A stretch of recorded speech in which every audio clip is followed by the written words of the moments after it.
内六方扳手 M2.5 一根，黑色短旅行台3根，上脚件3个 ，M4 方形螺母12个 ，M4 乘10螺丝12个。取出一个上脚垫，首先在上脚垫中间部位有内六方凹槽的为下方，注意区分上下。然后将上脚件侧边的4个小孔安上 M4 乘10的螺丝，注意从内侧安入，在外侧分别拧入 M4 黑色方形螺母。拧螺母时不用与螺丝拧紧，只需拧3圈即可。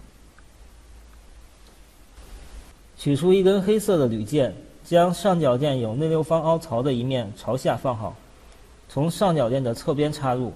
因为之前上脚件侧边的螺丝与螺母没有拧紧，留有缝隙，所以铝件很容易从上脚件的侧边滑入。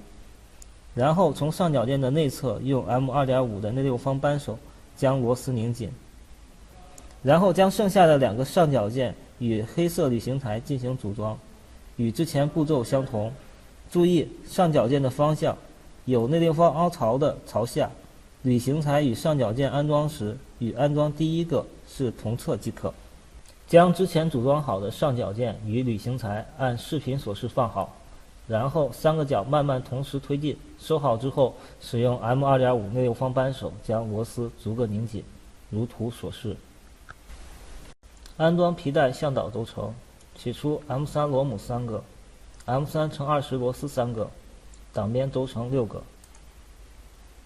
拿出一个 M3 乘20的螺丝，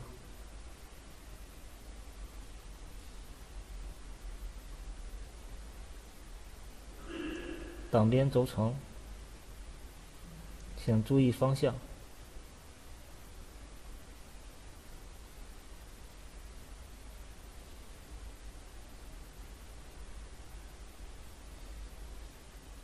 再次拿出一个挡边轴承，请注意安装方向。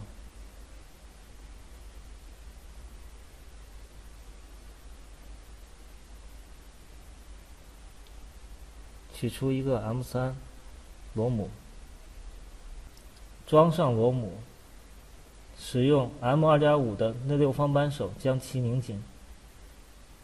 上脚件3个角均需安装，如图所示。